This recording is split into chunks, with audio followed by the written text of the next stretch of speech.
This afternoon, the NFL came down with a heavy hand announcing that Broncos safety Kareem Jackson is going to be suspended for 4 games. That stems from this hit on Packers tight end Luke Musgrave yesterday. The hit drew the flag and also saw Jackson ejected from the game, his second ejection just this year. Jackson had already been fined nearly $100,000 this year before yesterday's hit. Our Broncos insider Mike Kliss joining us now. And Mike, this sounds like, no matter where you stand on this, a pretty heavy judgment from the league. It's a big jump to go from $43,000 fine, which is what he got on Saturday for his hit on Isaiah Pacheco, to 4 games, and it's going to cost him about $560,000 in game checks over those 4 games. Now, he does get a chance to appeal. He will appeal, and I think there's a chance it will be reduced.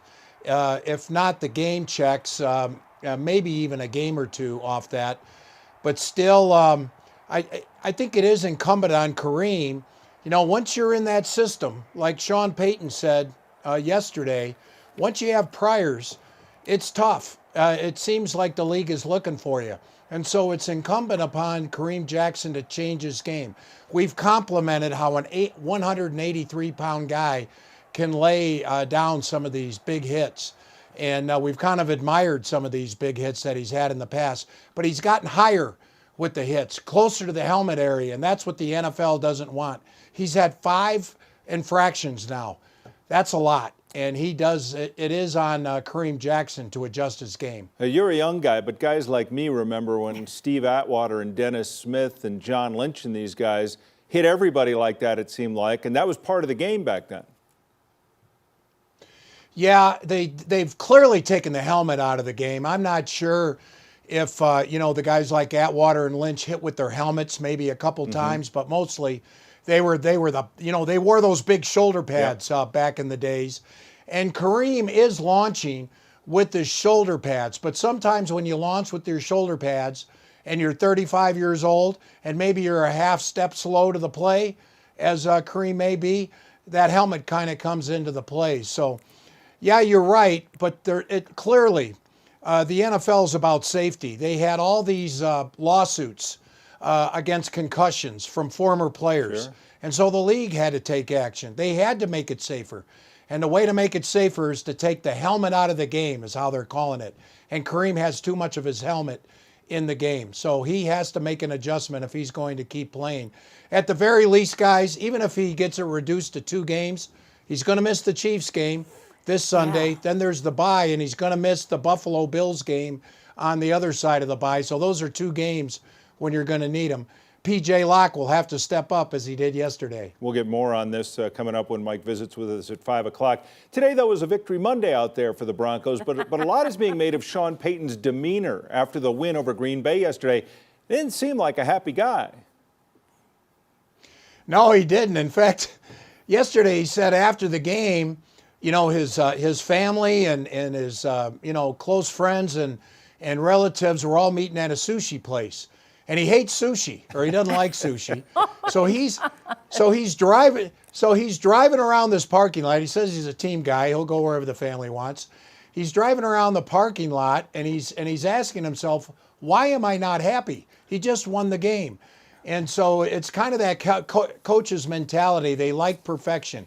He didn't like that Russell Wilson didn't execute that 2nd and 6 pass to a wide open Javonte Williams that would have kept the ball at the end.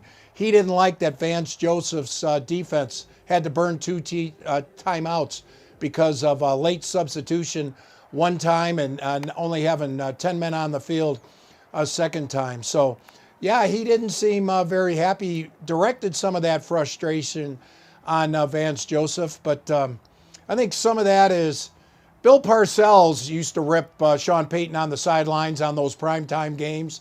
And I think Sean, unfortunately, is just paying it forward to his assistant coaches. Well, I'm not sure he's going to be happy, that Kansas City's coming back on the schedule again right away, but we'll...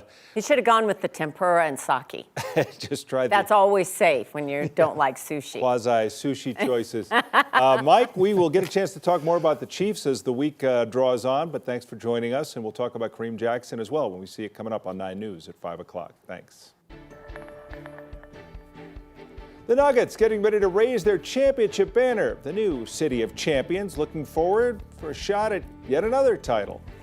It was a record held by a current NFL superstar, but records are made to be broken, and this one finally was.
Tomorrow, the Nuggets will raise their first ever NBA championship banner inside Ball Arena, and today the city of Denver commemorated the recent run of success at Ball Arena. City leaders, of course, coming out to help unveil the Championship Way street sign.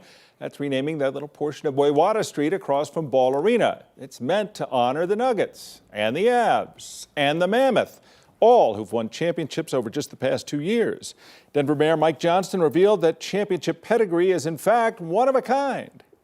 I just finally confirmed it with my own Google research. This will be the only facility in America that has ever had in one location 3 championships across 3 sports in only 2 years. So this is quite literally the most successful sporting facility in the United States of America. No better place to open and celebrate Championship Way than right here in Championship City.